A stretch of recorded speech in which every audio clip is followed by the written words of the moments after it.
committees and organizations went to many stages, in too many stages. At the beginning, Palestinian women, but in not a very large quantities, they were joining the political parties and even the armed struggle resistance.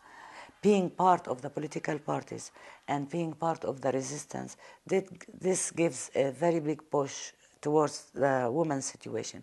But unfortunately, at that time, at that stage, we used to think about mobilizing Palestinian organizations, women organizations, only for political reasons, and we just ignored about the social agenda at that time. And it was our own priorities, and the first priorities is to fight against the occupation. At the first Intifada, people were more enthusiastic of participating in the first Intifada from all gender or all classes or all kind children, old men, women, merchants. Everybody has his own involvement in the first Intifada.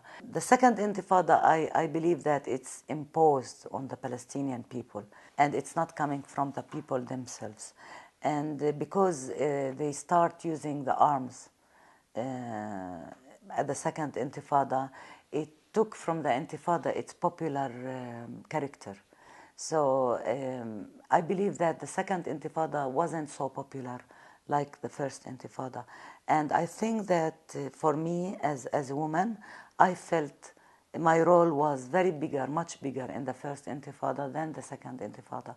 For me as Palestinian and for me as a woman, we were working a lot of, we were giving a lot of time to doing the neighborhood committees for the alternative teaching, the alternative health situation of the Palestinians. The neighborhood committees was so active among the Palestinians because of the strikes and the curfews and all the attitude of the Israeli occupation. So I believe as a woman, I found myself as real active at the first Intifada, but not the second Intifada. I believe in popular resistance and civil resistance, like, for example, the BDS, the Palestinians National Committee for Boycott and Divestment and Sanctions towards Israel. I believe this is a very important stage to work in the international community and inside also for this issue. The different demonstrations against the wall and in Belain, for example, and Nalin and different areas, it's good and it's important. But I believe it's not going to lead to bigger and mass demonstrations in the whole area among the Palestinians. But what I believe, the process of Netanyahu, I think it's going to lead to a very big explosion among the Palestinian people. I remember the time before the first Intifada.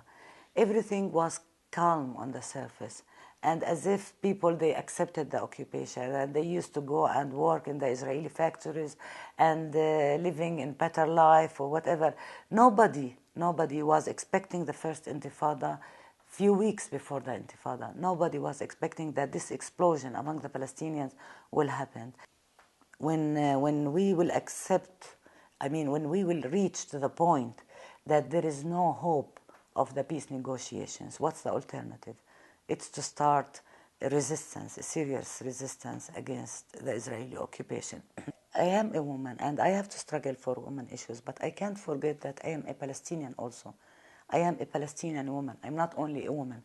I have things related to gender issues like any other woman in the whole world, that they have to fight for their social agenda and their rights. And this is we will go on doing it.